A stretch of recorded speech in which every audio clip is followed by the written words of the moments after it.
Hello दोस्तों। तो आज के इस वीडियो में तुलसीदास का जीवन परिचय और काव्यगत विशेषताएं इस विषय पर बात करेंगे। और वीडियो की रूपरेखा की बात की जाए तो इसमें हम लोग सबसे पहले तुलसीदास के जीवन परिचय इस विषय पर संक्षिप्त विवरण प्राप्त कर लेंगे। इसके बाद हम लोग जान लेंगे कि तुलसीदास की मुख्य रचनाएं, और अंत में इस वीडियो का जो सबसे महत्वपूर्ण पार्ट है वो है तुलसीदास की काव्यगत विशेषताएं। ये प्रश्न आप देखते होंगे कि पूछे जाते हैं। विशेषताओं के अंतर्गत हम लोग कई टॉपिक बात करेंगे, जैसे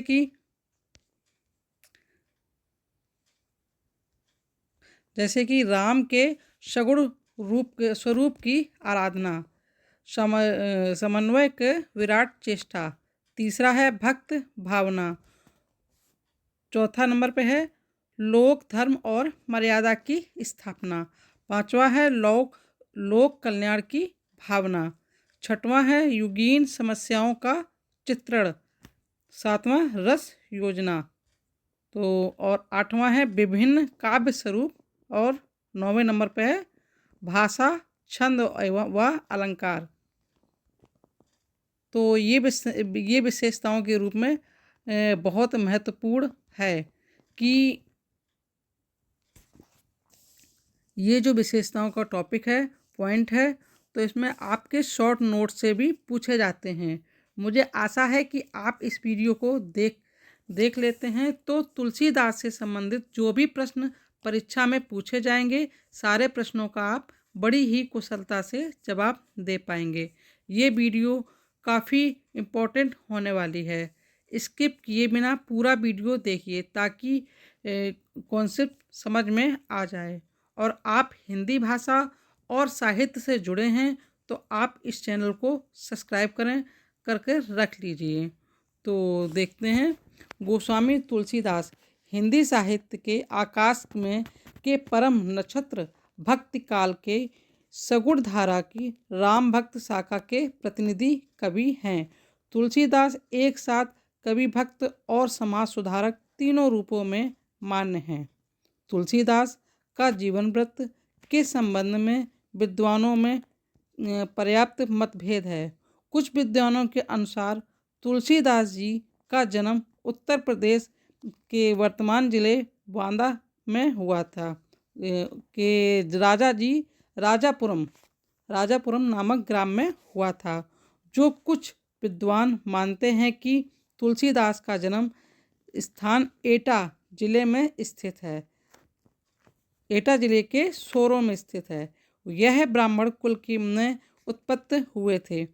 इनके बचपन का नाम राम बोला था। इनके पिता का नाम आत्माराम दुबे था, माता का नाम हुलसी। तो ये आपके पेपरों में एग्ज़ाम में ज़रूर पूछा जाता है कि इनके बचपन का नाम क्या था। तो आप बता सकते हैं कि हाँ, इनके बचपन का नाम राम बोला था और इनके पिता का नाम आत्माराम दुबे था और माता का नाम हुलसी।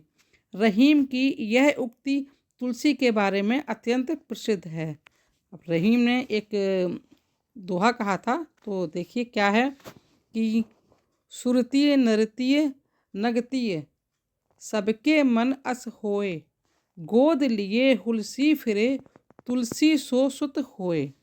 तो इसमें रहीम जी तुलसी के बारे में कहा है कि महिलाओं में धन संपत्ति प्रिय हो सकती है, मतलब महिलाओं को धन और संपत्ति बहुत प्रिय होती है, लेकिन सबसे बड़ी सौभाग्यशाली माँ तो हुलसी है जो तुलसीदास जैसे बेटे को जन्म दिया है।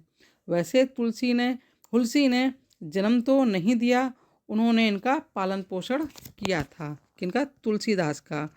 तो आगे है कि अभुक्त मूल नक्षत्र में जन्म लेने के कारण इनके माता पिता ने इन्हें त्याग दिया था। इनका पालन पोषण मुनिया नामक एक दासी ने किया था। तो और इसी अवस्था में भटकते हुए तुलसीदास ने बाबा नैहर दास को गुरु रूप में प्राप्त किया। वे गुरु के विषय में लिखते हैं। कौन लिखते हैं? तुलसीदास। तुलसीदास अपने गुरु के बारे में लिखते हैं कि बंदो गुरुपद कंज कृपा सिंधु नर रूप हरे। तो ये इन्होंने तुलसीदास ने लिखा है। फिर तुलसीदास का विवाह रत्नावली से हुआ। इनकी शादी हुई थी रत्नावली नाम की कन्या से। तो विवाह के कुछ वर्ष पश्चात रामबोला को तारक नाम के पुत्र की प्राप्ति हुई, जिसकी मृत्यु बचपन में ही हो गई थी। तुलसीदास के वैवाहिक जीवन के विषय में एक प्रसंग अत्यधिक प्रसिद्ध है कि वे अपनी पत्नी से बेहद प्रेम करते थे।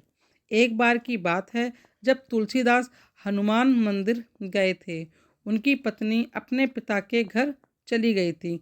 जब वे अपने घर लौटे और अपनी पत्नी रत्नावली को नहीं देखा, तो अपनी पत्नी से मिलने के लिए यमुना नदी के पार कर गए।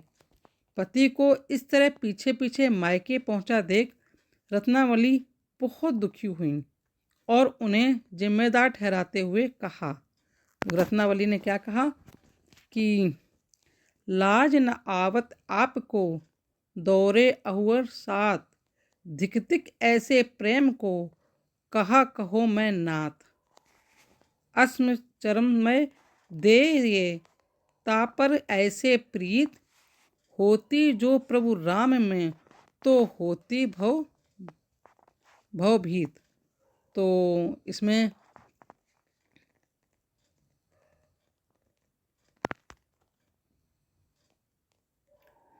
तो ये रत्नावली ने कहा था, अर्थात जिसका प्यार आप इस हाड़ मास के शरीर से करते हो, जितना प्यार उतना प्यार राम से करते तो आपका बेड़ा पार हो जाता। इसके बाद उन्होंने पत्नी को त्याग दिया और पवित्र नगरी प्रयागराज चले गए, जहाँ पर उन्होंने गृहस्थ आश्रम छोड़कर साधु का जीवन अपना लिया। तुलसीदास जी अर्धांगिनी रत्नावली के उपरोक्त उल्लंघना ने उन्हें सामान्य मनुष्य से में महासंत बना दिया। अगले कुछ वर्षों तक तुलसीदास ने पूरे भारत का भ्रमण किया, कई तीर्थ स्थल पर जाकर भगवान राम की खोज की और अपने मन को आध्यात्मिकता की ओर लगाया। फिर तुलसी जी अयोध्या ठहरे और यह वही स्थान था जहां उन्होंने भगवान राम के दर्शन किए, जिन्होंने उनको अवधी भाषा में रामायण की रचना करने के लिए प्रेरित किया, जो उस समय लोगों द्वारा बोली जाने वाली सामान्य भाषा थी। तुलसीदास की मृत्यु संवत 1680 में श्रावण मास कृष्ण तृतीय शनिवार के दिन हुई थी। इनकी मृत्यु के संदर्भ में दोहा प्रसिद्ध है।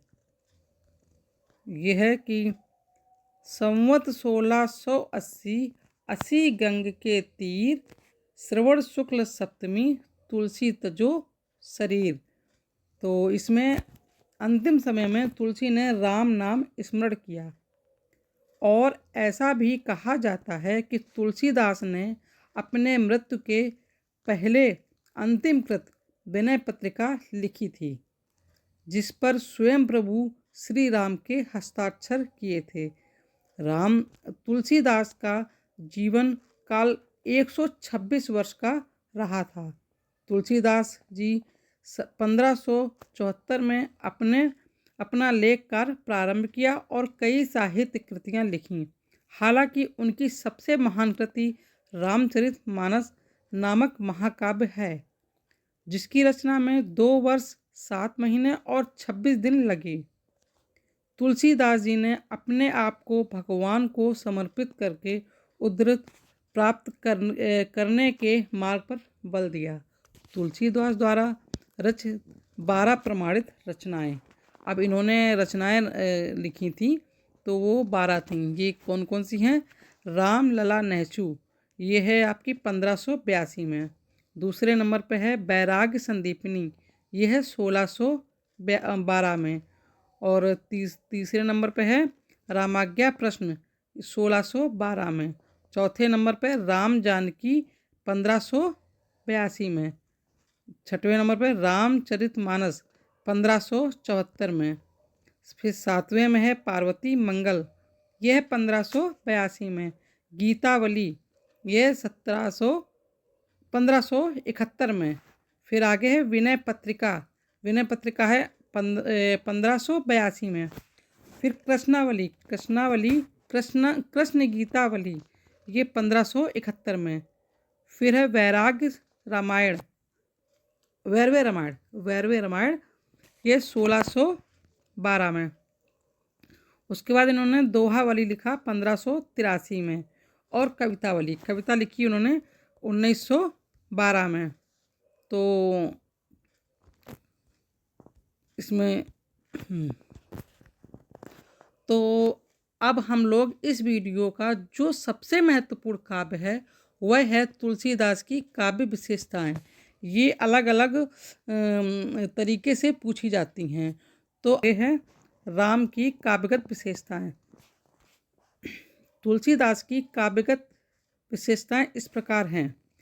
तो नंबर 1 है राम के सगुण स्वरूप की आराधना, ये पहली है। राम भक्त कवि के विष्णु के अवतार राम की आराधना की है। राम परम ब्रह्म स्वरूप हैं। वो पाप विनाश और धर्म उद्धार के लिए युग युग में अवतार लेते हैं। राम शील, शक्ति और सौंदर्य का समन्वय हैं। वे भक्तों के संरक्षक तथा दुष्टों के संहारक हैं। तुलसीदास के राम मर्यादा, पुरुषोत्तम और आदर्श के प्रतिष्ठापक हैं। वैसे तो तुलसीदास ने राम के सगुण रूप की आराधना की, परंतु उन्होंने निर्गुण निराकार रूप को भी माना है। उन्होंने जो विष्णु को ही राम अवतार बताया है, तुलसी के राम के चरणों में देवी देवता भी वंदना करते हैं। तो इस तरह से कहा जाए तो उन्होंने पूर्ण रूप से सगुण भक्त पर बल दिया है। दूसरे नंबर पर है समन्वय की विराट चेष्टा। तो इसमें है राम भक्त काव्य में न केवल धार्मिक भावनाओं का समन्वय किया है, बल्कि समाज के विपरीत ध्रुवों जैसे ब्राह्मण, शूद्र, वैश्य,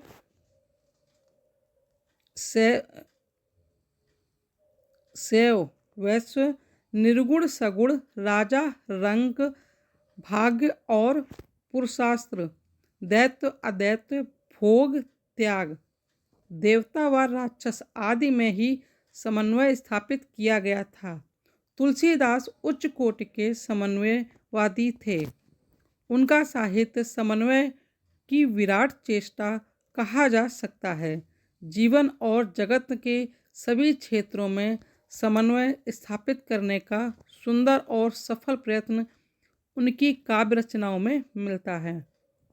निर्गुण और सगुण समन्वय स्थापित करते हुए वे लिखते हैं कि अगुणः सगुणः कछु नहीं भेदा, गवहें मुनि पुराण बुध वेदा, अगुण प्ररूप अलख अज जोई, भगत प्रेम बस सुगन सो होई।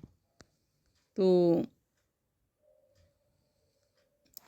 इसमें कहते हैं कि जब आप रामचरितमानस पढ़ेंगे तो आप देखेंगे कि उन्होंने किन विभिन्न परिस्थितियों को किस तरह से समन्वित करके इन सुंदर रचनाओं को लिखा है।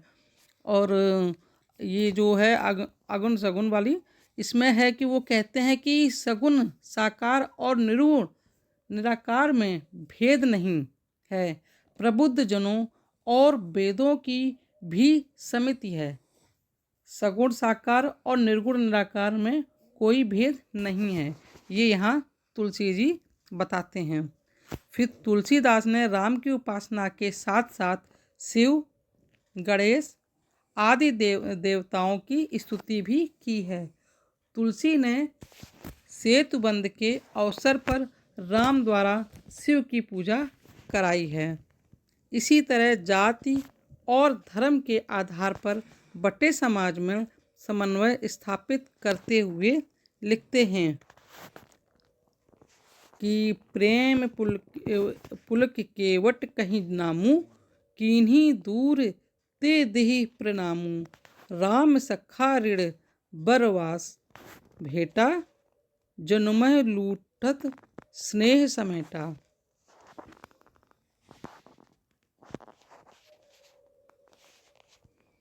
इस तरह तुलसी का काव्य ज्ञान, भक्ति और कर्म के बीच समन्वय स्थापित करने का समुच्चय है। अब तीसरा है भक्ति भावना। तो इसमें जो आगे जो क्या है, हाँ ये प्रभु पुलकित वाला है। तो इसी तरह तो इसका अर्थ है कि अर्थात इसमें जो बताया गया है कि पुलकित होकर केवट यानी कि निषाद राज ने अपना नाम लेकर दूर से ही वशिष्ठ ऋषि वशिष्ठ जी को दंडवत प्रणाम कर किया, जो वशिष्ठ जी ने राम सखा जानकर उनको जबरदस्ती हृदय से लगा लिया, मानो जमी पर लौटते हुए प्रेम को समेट लिया हो। तो इस तरह का वर्णन वो करते हैं। एक केवट भी है जो कि ऋषि वशिष्ठ के सखा बन जाते हैं। तो इस तरह से तुलसी का काव्य ज्ञान, भक्त और कर्म के बीच समन्वय स्थापित करने का समुच्चय प्रयास है। अब तीसरा है भक्त भावना। तो इसमें है कि राम भक्त कवि राम के शील, शक्ति और सौंदर्य पर मुग्ध हैं। इनकी रचनाओं में श्री राम के प्रति अनन्य भाव या प्रेम का दास भाव की भक्ति प्रकट हुई है। भक्ति रस को राम काव्य का अंगिरस कहा जा सकता है। तुलसीदास कभी तो बालक श्री राम तो कभी उनके तीनों भाई भरत, लक्ष्मण, शत्रुघ्न को अपने हृदय में बिठाना चाहते हैं। और इसमें कहा गया कि अवधेश के बालक चार सदा तुलसी मन मंदिर में बिरहे। तो कभी कभी वह राम श्री राम की महानता व गुरुता का वर्णन करते हुए स्वयं को दीनहीन बताने लगते हैं और श्री राम की कृपा की कामना करते हैं। फिर है राम सो बड़ो कौन है, राम सो बड़ो कौन है और मोसो छोटो कौन, राम सो खरो कौन है और मोसो छोटो कौन। ये तुलसीदास जी कहते हैं कि तुलसीदास लिखते हैं कि सेवक और सेव्य भावों के बिना प्रभु की भक्ति असंभव है। सेवक सेव्य भाव बिना भवना तरिये उर्गरी। तुलसीदास की संपूर्ण जीवन पर का आधार ही श्री राम की भक्ति है और उन्हीं की शरण में जाकर मुक्ति संभव है। इस भक्ति भाव को प्रकट करते हुए वे लिखते हैं कि एक भरोसा एक बल। भक्ति भाव को प्रकट करते हुए लिखते हैं कि एक भरोसा एक बल, एक आस विश्वास, एक राम घनश्याम हित, चातक तुलसी दास। तो इसमें कहते हैं कि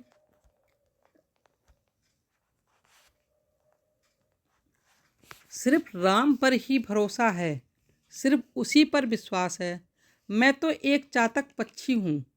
चातक पक्षी जैसे बारिश की पहली बूंद पीने के लिए बहुत ऊंचाई तक उड़ते रहते हैं, जब तक बारिश नहीं होती वो प्यासा ही रहता है। इसी प्रकार तुलसीदास ने खुद को चातक पक्षी के समान माना है कि मेरे लिए तो मेरे सिर्फ आप ही हैं, आप ही मेरे लिए आस हैं, आप ही विश्वास हैं। अब 6वें नंबर पर है धर्म लोक धर्म और मर्यादा की स्थापना।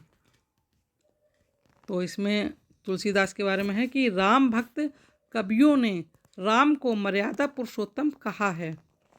तुलसीदास के राम काव्य में राम एक मर्यादा में बंधे दिखाई देते हैं। वे अपने स्वार्थ, सुख आदि को भी त्याग देते हैं ताकि वे अपनी मर्यादा का निर्वाह कर सकें। वे आदर्शवादी पुत्र हैं, पति हैं, भाई हैं, आदर्श राजा हैं और भक्त वात्सल हैं। केवल राम ही नहीं, तुलसी ने सीता, लक्ष्मण, उर्मिला, दरस, दशरथ, भगत, भरत आदि सभी पात्रों को सामाजिक मर्यादाओं में बताया है। इन सभी पात्रों के माध्यम से ही तुलसीदास ने जनसाधारण को मर्यादा के महत्व से अवगत कराया है। कवितावली में ग्राम बधुएं बन जाते हुए सीता से उनके साथ चलने वाले पुरुषों का पता पूछती हैं, तो सीता अपना परिचय संकेत से देती हैं, क्योंकि पति का नाम प्रायः पत्नियां नहीं लेती। इसी मर्यादित दृष्टिकोण को स्थापित करते हुए तुलसीदास लिखते हैं कि सुंदर नैन सुनि सुंदर वैन सुधारस, साने सयानी जानकी भली, तिरछे करी नैन दे सैन, तीहे समुझाई कछु मुस्काई चली। अर्थात है, इसका मतलब है कि यहाँ पर सीता कुछ कहे बिना अपनी मुस्कुराहट से ही समझा देती हैं कि जो मेरे साथ चल रहे हैं वो मेरे पति श्री राम हैं। तो यहाँ पर कुछ शब्द हैं जो सुंदर हैं, जैसे सुनी, सुंदर वैन, वैन अर्थात सुंदर शब्द को सुनकर सियानी जानकी भली जानकी सीता के लिए प्रयोग हुआ है। वो तिरछी नैनों से संकेत करती हुई वो समझा देती हैं कि मेरे साथ चल रहे हैं वो मेरे पति हैं और साथ में मेरे देवर भी साथ में चल रहे हैं।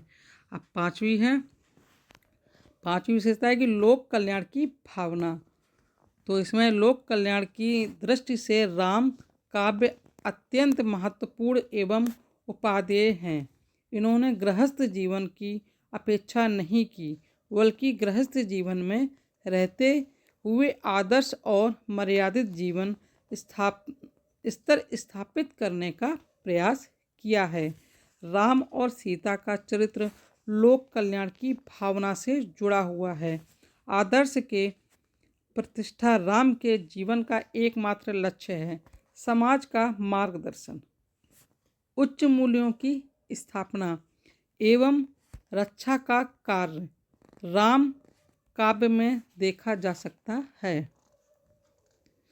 तुलसी केवल शास्त्र ज्ञाता ही नहीं थे, बल्कि अपने परिवेश से जुड़े हुए समाज सुधारक भी थे। उन्होंने राम काव्य का केवल लेखन ही नहीं किया, बल्कि जगह जगह रामलीला का प्रचलन भी करवाया। त्यौहार, उत्सव आदि पर लोक जीवन की झांकी तुलसीदास जी निरंतर दिखाते चलते हैं। तो इसमें यहाँ पर प्रश्न में पूछा जा सकता है कि तुलसीदास का लोक मंगल काव्य कैसे सीधे प्रश्न पूछे जाते हैं, तो इसमें सब बताया गया है। छठवां है कि युगीन समस्याओं का चित्रण। तो इसमें बताते हैं कि एक सजग व अच्छा साहित्यकार कभी भी अपने युग इन परिस्थितियों की अवहेलना नहीं कर सकता। राम भक्त कवियों ने अपनी रचनाओं में तत्कालीन समस्याओं का निरूपण किया। तुलसीदास ने अपनी सामाजिक समस्याओं को लेकर समझा ही नहीं, बल्कि उन्हें दूर करने का प्रयास भी किया। तत्कालीन युग के राजनीतिक वातावरण के कारण जनसाधारण का जीवन बहुत कष्टमय था। चाटुकारों को दरबारों में स्थान दिया जाता था। सत्ता आयोग हाथों में पहुंच गई थी। अधिकांश लोग बेरोजगार थे। यहाँ तक कि भिखारियों को भी भीख नहीं मिलती थी। जनता की साधारण कमाई लूट ली जाती थी। तुलसीदास विनय पत्रिका में इन परिस्थितियों का उद्धृत करते हुए कहते हैं कि खेती ना किसान को, भिखारी को ना भीख, बनिक को बनिज, ना चाकर को चाकरी। तो इसमें कहते हैं कि समाज में इन समस्याओं को भी सबको इन्होंने तुलसीदास ने दिखाया है। तो इस प्रकार तुलसी ने अपने समय में कटु सत्यों से जनमानस को अवगत कराते हुए आदर्श विहीन, संस्कृत रहित और मर्यादा पतित जनता को सही मार्ग दिखाने का प्रयास किया है। 7वें नंबर पर रस योजना। इसमें बताते हैं कि राम काव्य में मुख्य रूप से सभी 9 रसों का वर्णन हुआ है।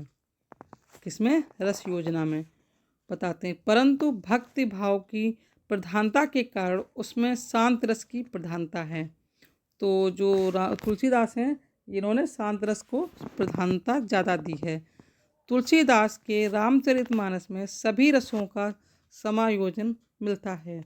युद्ध वर्णन में वीर, रौद्र तथा भयानक रस, राम और सीता के संयोग और वियोग की परिस्थिति में मर्यादित श्रृंगार रस, राम के बाल जीवन वर्णन में वात्सल्य रस का व्यापक चित्रण हुआ है। वात्सल्य रस का एक उदाहरण देखिए। कभू शशि मांगत अरि करे, कभू प्रतिबिंब निहार डरे। तो इसमें कहते हैं कि जो राम जी हैं वो कभी चंदा की मांग करते हैं तो कभी खुद अपने प्रतिबिंब को देखते हुए डरते हैं, कभी करताल बजाकर नाचते हैं और इन सभी स्थिति को देखकर उनकी जो तीनों माताएं हैं वो खूब खुश होती हैं और प्रसन्न होती हैं। कभू करताल बजाई के नाचत, मातु सबे सब मोद भरे। इसी तरह राम और सीता की पुष्ट वाटिका में प्रथम मिलन के प्रसंग में सीता के आभूषण की ध्वनि से राम की मन स्थिति का कवि ने अच्छा परिचय दिया है, किंतु यहाँ भी उन्होंने मर्यादा का पूर्ण निर्वाह किया है। कवितावली काव्य में विवाह के पश्चात के वर्णन में श्रृंगार रस का उज्ज्वल रूप प्राप्त किया है। राम को रूप निहारती जानकी, कंकन के नग की परिछाही, यतो सुधि सबे भूल गई, कर टेकी रही पल टारती नाही। इसी तरह सीता हरण के बाद राम के वियोगावस्था की भी कवि ने अत्यंत स्पर्श चित्रण किया है। हे खग मृग है मधुकर श्रेणी, तुम देखी सीता मृग नैनी।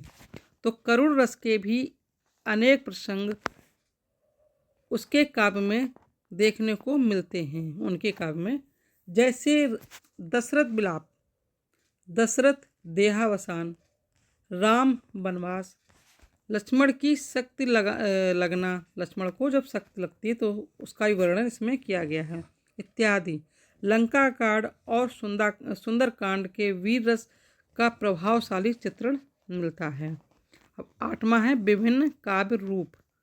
तो इसमें राम काव्य में हमें काव्य रचनाओं के विभिन्न रूप देखने को मिलते हैं। राम काव्य, प्रबंध काव्य, खंड काव्य, गीत काव्य, दृष्ट काव्य आदि रूपों में लिखा गया है। तुलसीदास एक सशक्त कवि थे। उन्होंने अपनी निपुणता प्रबंध काव्य लिखने में दर्शाई गई।